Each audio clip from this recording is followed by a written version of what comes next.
देवयानी से 2 पुत्र पैदा हुए, शर्मिष्ठा से 3 पुत्र, 5 पुत्रों से अलग अलग वंश चला है। राजा सबसे छोटे पुत्र का नाम है पुर, जिससे पुरवंश चला और इसी पुरवंश में राजा तुम्हारा जन्म हुआ है। ज्येष्ठ पुत्र से यदुवंश चला और ये वो पावन पवित्र यदुवंश है जिसमें भगवान कृष्ण का जन्म हुआ।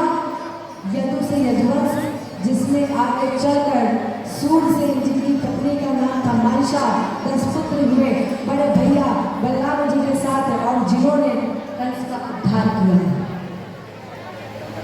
राजा परिचित का गुरु जी इतनी जल्दी एक ही लाइन में आपने बता दिया कि भगवान कृष्ण ने बलराम भैया के साथ कंस को मार दिया, जबकि मैं भगवान कृष्ण के जन्म की कथा श्रवण करने के लिए 3 दिन से एक क्षण प्रतीक्षण कर रहा हूँ, एक क्षण प्रतीक्षण कर रहा था। पर आप मेरे कृष्ण हैं, मेरे आराध्य की कथा मुझे सुनाइए, जिन्होंने माँ के गर्भ में प्रवेश करके मेरी रक्षा की है, जिन्होंने कदम कदम पर मेरे बाबा अर्जुन का रथ हाँका। ऐसे यादव सरकार भगवान के जन्म की कथा सूक्ष्म में नहीं, एक लाइन में नहीं, विस्तार से मुझे श्रवण कराइए। कथितो वंश विस्तारो भगतो सोमेश्वरो अनाज्ञां चो भयवशाया चरितम परमात्मभूतम्। यदि जगकुल भूषण के जन्म की कथा विस्तार से, और महाराज मैंने सुना है कि देवकी के 7वें पुत्र पैदा हुए गुहिणी के गर्भ में। क्या गुहिणी के गर्भ से और देवकी के गर्भ से कोई संबंध था? देवा क्या गर्भ संबंध? क्या देवकी और गुहिणी के गर्भ में कोई संबंध था? क्योंकि एक माँ के गर्भ में आने वाला बच्चा दूसरी माँ के गर्भ में तभी जाता है जब वो जन्म ले लेता है, अपने प्यारे को त्याग कर देता है, तब वो दूसरी माँ के गर्भ में जाता है। तो महाराज बताइए कि पहले देवकी के गर्भ में है और पैदा वसुदेव जी के यहाँ हुए।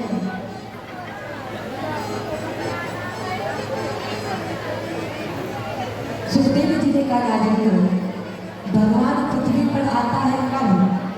हालांकि बाबा ने लिखा है राम जन्म के हेतु होने का परम विचित्र एकता। भगवान के इस धरा धाम पर आने के एक नहीं अनेक कारण हैं, उसमें से 4 कारण हम आपको बता रहे हैं। पहला कारण, जब जब हुए धर्म के हानि, और दूसरा कारण माने मात पिता नहीं देवा, और साधु संग करवा वही सेवा।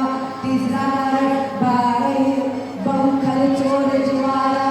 चौथा कारण विप्र धेनु सुर संत हित, निज मनुज अवतार। ये 4 कारण है। 5वां एक और कारण है, जब जब प्रकृति असंतुलित होती है, जब जब पर्यावरण प्रदूषित होता है, तब तब भगवान का इस धराधाम पर अवतार होता है। प्रकृति के 5 तत्व हैं, छिन्न जल पाव के गगन समीरा, और पंच रचित यह अधम शरीरा। छिन्न जल पाव के गगन समीरा, ये 5 तत्व है। और कल आप सुनेंगे कि भगवान ने ये 5 तत्वों को शुद्ध किया कैसे। तो महाराज जी, वही द्वापर युग में अधर्म पाप अत्याचारी की जब पराकाष्ठा होगी, तो पृथ्वी में भगवान की प्रार्थना की, प्रभु त्राहिमाम आज इस धराधाम पर अवतरित हो जाइए, आ जाइए इस धराधाम पर। ये पृथ्वी जब पापियों के बोझ से त्रसित हो गई, पृथ्वी ने गाय का रूप बनाया, ब्रह्मादि देवताओं के साथ प्रार्थना की, ये दुख भरे आंसू कब नैनों से निकलेंगे। ठाकुर जी कृपा करिए। उसी समय आकाशवाणी हुई, हंत ब्रह्म ना हो संभो, हे देवान भाषितम, हे ब्रह्मा हे शंकर हे देवता। मैं कह रहा हूँ आने वाले समय में क्रूर कंस अपनी बहन देवकी का विवाह वसुदेव जी के साथ करेगा और देवकी के निरपराध बालकों की हत्या करेगा। तब 8वें गर्भ से मेरा अवतार होगा। अवतीर्ण जगतपति होगा, उद्धार जगत का करने को। पृथ्वी पति शरण आ रहा है, पृथ्वी की पीड़ा हरने को। लेकिन वसुदेव कंस का सबसे प्रिय मित्र था, सबसे खास मित्र था। जब कंस ने देवकी का विवाह किया वसुदेव जी के साथ, तो कंस ने खुद न था। क्या उसके पास बालकों की कमी थी? नहीं, कंस के पास कोई कमी नहीं थी। कितना प्रेम करता था अपनी बहन से कि व्रत की भाग दौड़ स्वयं कंस ने थामी है अपने हाथ। लेकिन फिर भी भगवान को कहाँ चैन है, शांति तो उसे देखी नहीं जाती है। जब ये लेकर जा रहे थे तो एक आकाशवाणी हुई। क्या आकाशवाणी हुई? अरे कंस इस देवकी का ही अष्टम लाल, हम बतलाते हैं तुझे होगा तेरा काल। अरे कंस, जिस देवकी की तुम विदाई कर रहे हो, जिस देवकी को तुम छोड़ने जा रहे हो, इसी देवकी का 8वां पुत्र तुम्हारी हत्या करेगा। ये आकाशवाणी किसी ने नहीं सुनी तो कंस के अलावा, केवल ये आकाशवाणी कंस ने सुनी। और जैसे ही कंस ने आकाशवाणी सुनी, कंस की हाथ से रथ की भाग दौड़ छूट गई। म्यान से तलवार निकाली, देवकी को मारना चाहा, वसुदेव ने हाथ पकड़ लिया। तुम ये अधिकार खो चुके हो। जब तक एक लड़की मायके में रहती, जब तक एक लड़की की शादी नहीं होती है, तब तक माँ बाप का धर्म होता है, भाई बहन का धर्म होता है। वो डांट भी सकता है और मार भी सकता है। लेकिन जब एक लड़की की शादी हो जाती, विदाई हो जाती है, उसके बाद मायके का ये हक खत्म हो जाता है। वसुदेव जी ने कहा नहीं, अब ये अधिकार नहीं है। तुम्हें भय है ना कि देवकी का 8वां पुत्र तुम्हारी हत्या करेगा। वैसे भी जो इस संसार में आया है वो इस संसार से जाना नहीं निश्चित है। क्या तुम देवकी को मार दोगे? क्या तुम्हें इसके बाद इस संसार से जाना नहीं पड़ेगा? तब भी जाना पड़ेगा। इसलिए ये वसुदेव आपको वचन देता है कि ये 8वां पुत्र आपको दे रहा है। कंस को फिर भी चैन नहीं हुआ। कंस ने वसुदेव और देवकी को कारागृह में डाल दिया, हथकड़ियां बेटियां लगा दी। और जैसे ही पहला पुत्र हुआ, प्रथम पुत्र हुआ, वसुदेव जी प्रथम पुत्र को ले जा करके कंस के सामने ले गए। और जैसे ही कंस ने देखा, कंस ने कहा नहीं वसुदेव, ले जाओ इसे वापस, मैं नहीं मार सकता इसे। जैसे ही वसुदेव जी कारागृह में वापस पुत्र को ले गए, नारद जी ने कहा अगर ये एक करके ऐसे ही छोड़ते रहेंगे फिर तब तो बेड़ा पार हो गया। नारद जी को चैन नहीं पड़ा। नारद जी ने एक फूल उठाया और चल पड़े कंस की ओर। नारद जी पहुंचे कंस के पास। नारद जी ने कहा इसको बताओ कितनी पंखुड़ी है। कंस ने कहा 1 2 3 4 5 6 7 8। नारद जी ने पंखुड़ी घुमा दी। आप बताओ कितनी पंखुड़ी? कंस ने कहा 1 2 3 4 5 6 7 8।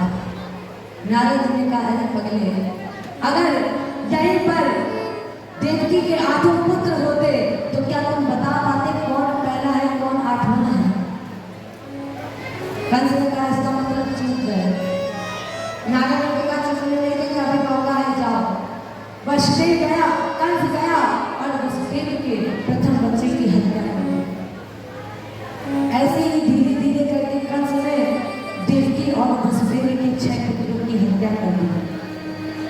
और जैसे ही 6 बालकों की हत्या हो गई, 7वें में स्वयं भगवान आना चाहते थे। शेष जी ने कहा अब की बार मैं जाऊंगा। क्यों? क्योंकि रामा अवतार में आपने जानकी जी को गर्भावस्था में जंगल में छोड़ने का भार मेरे कंधे पर रख दिया था, इसलिए अब बड़ा बनूंगा मैं। सप्तम वैष्णव धाम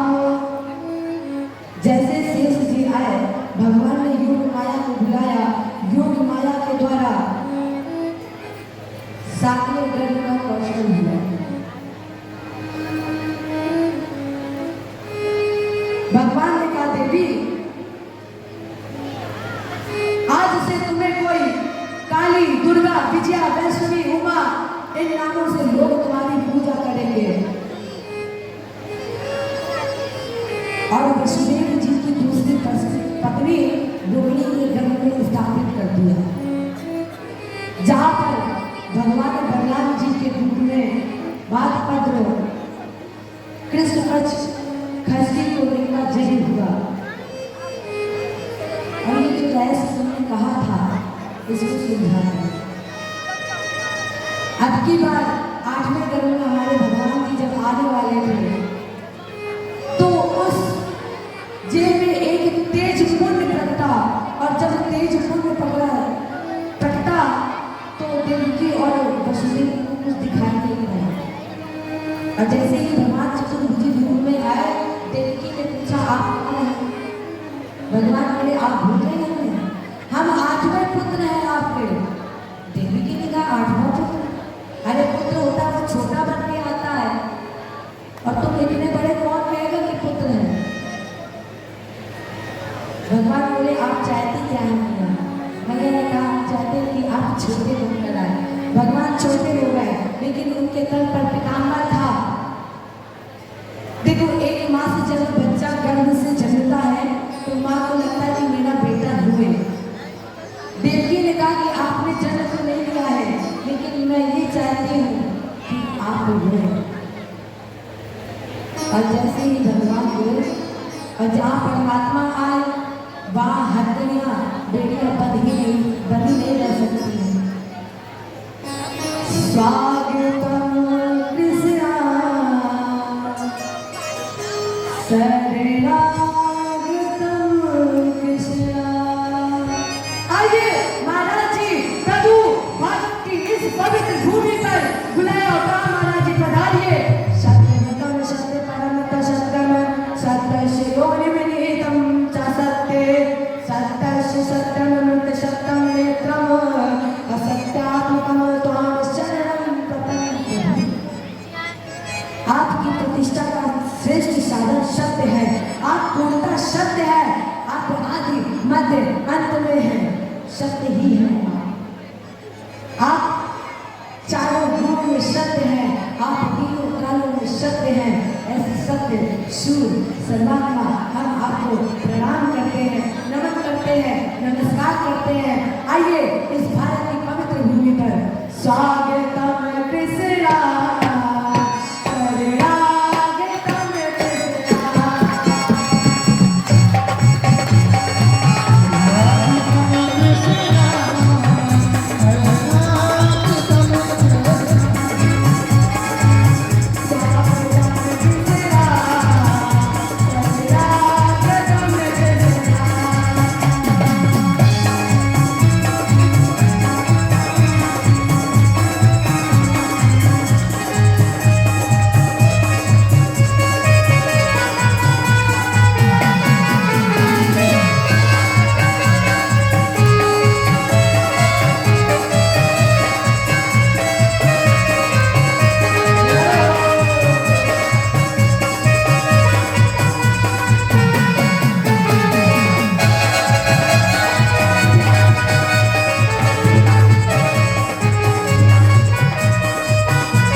शरणागतम कृष्ण।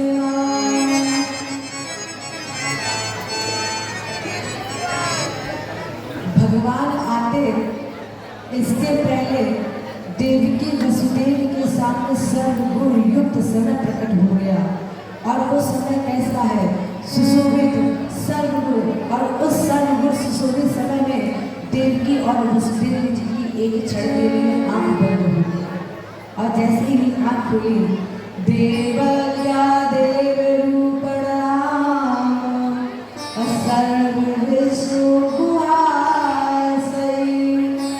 कृष्ण पक्ष की अष्टमी और भादो दिन बुधवार, नक्षत्र रोहिणी के समय चतुर्भुजी अवतार। भादो का महीना, कृष्ण पक्ष, अष्टमी तिथि, मध्य रात्रि, लगभग 11:55 दिन बुधवार। इस दिन भगवान चतुर्भुजी में प्रकटे थे। भय प्रकट काला।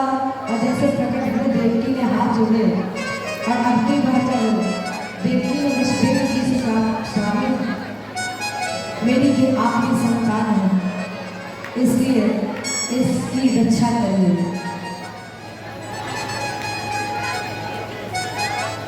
प्रभु स्वामी ये मेरी आखिरी संतान है, इसलिए मेरी रक्षा करिए।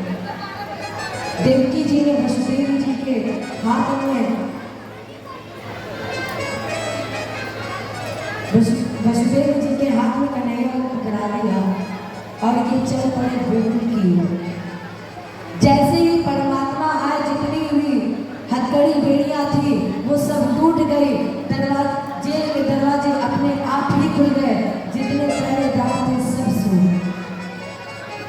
जब वसुदेव जी लेकर चले, देखिए कितना प्रकृति साथ दे रही है। पहले तो ये जानिए कि भगवान आधी रात में क्यों आए। वैसे तो आधी रात में क्यों ही आता है, इसीलिए शायद गर्ग संहिता में लिखा गया है, ब्रजे वसंतम नवनीत चौरम गोपांगनानम चतुर्भुज चौरम अनेक जन्मार्जित पाप चौरम सौभाग्यवरम। अरे चोरों के सरदार। और इसलिए इन्होंने चाला चौधरी भी की, इसलिए मध्य आरती में आए। जब वसुदेव जी लेकर चले तो वर्षा होने लगी, बादल गरज उठे।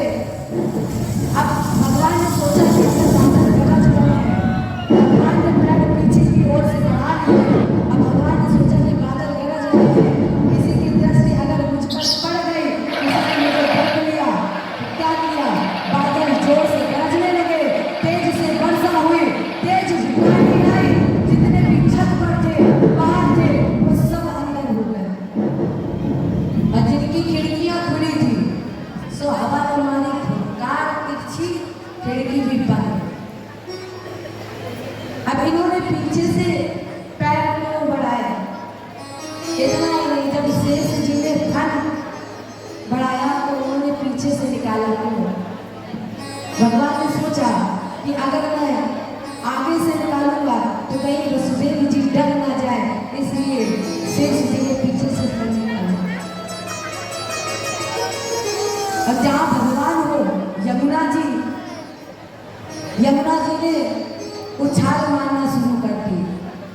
इतनी उछाल मारी कि वसुदेव जी के आंख, कान, नाक, मुंह तक जल ही जल। और जैसे ही आंख, कान, नाक, मुंह तक जल ही जल आया तो वसुदेव जी ने हाथ उठाए, कहा कोई लो। तभी से यमुना जी का नाम पड़ गया। यमुना जी का नाम कोई लो पड़ गया। अब ये डर रहे थे। वसुदेव जी ने सोचा कि चलो पीछे से लौट चलते हैं। भगवान ने कहा कि जो मुझे ले लेता है तो वैसे मुझे जिसके साथ मैं उसके पीछे लौटने के सारे दरवाजे बंद हैं, पीछे नहीं लौट। इतनी फुफकार मारी कि वसुदेव जी सीधे गोकुल पहुंच गए। इन्हें पता ही नहीं चला कब गोकुल पहुंच गए। इधर यशोदा जी के यहाँ लाली जन्मी।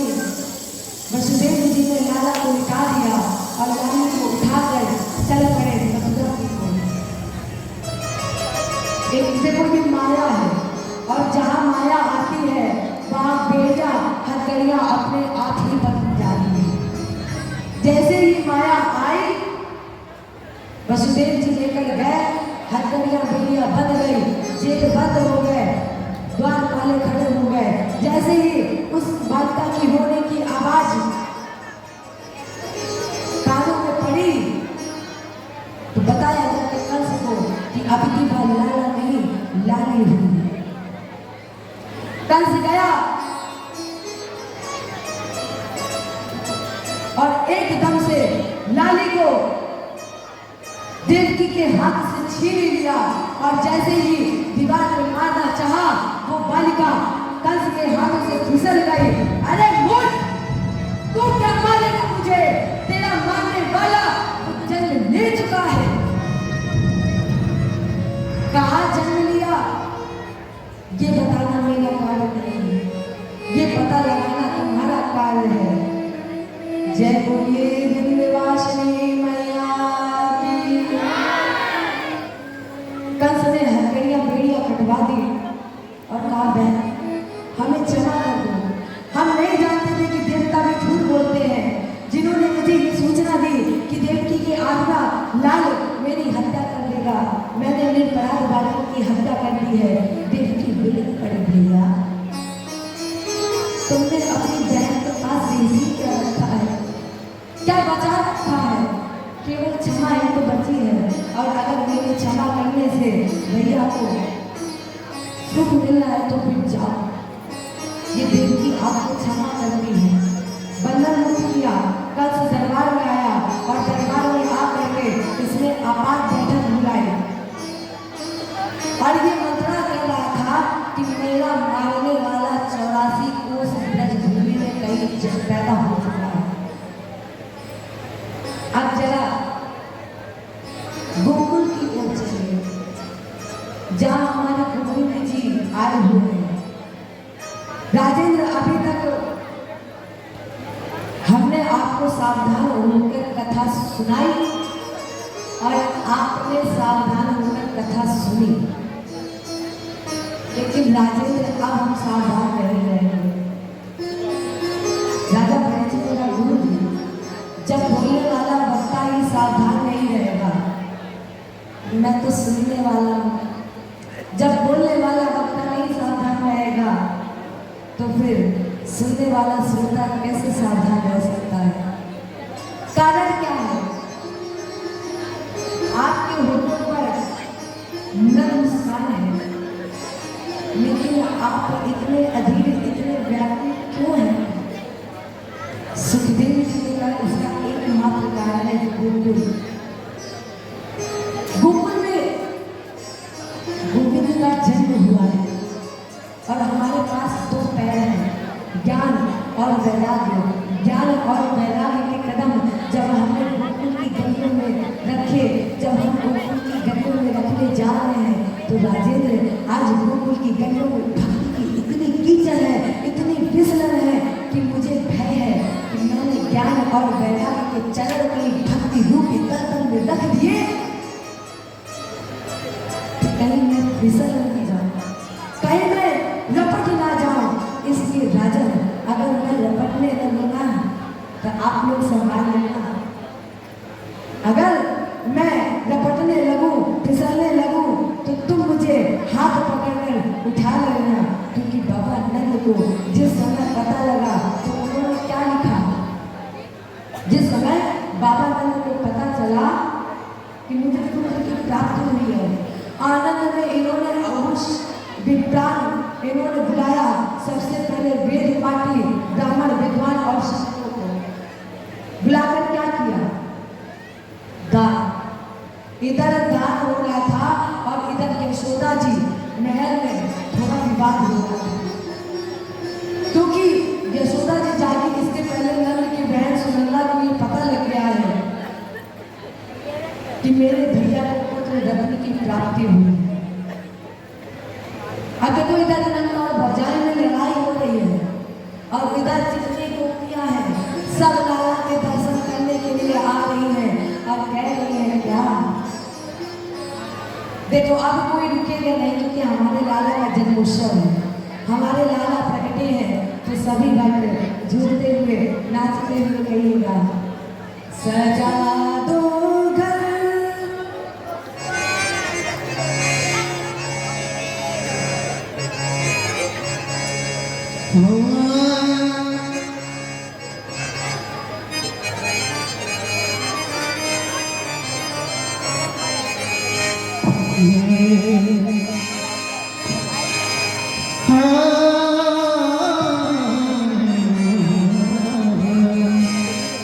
सजा तो घर का गुलशन सा मेरे सरकारिया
तो मैं तो नंद बाबा के घर जाऊंगी, हाँ बधाई लेके आऊंगी।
जय बोले कृष्ण भगवान।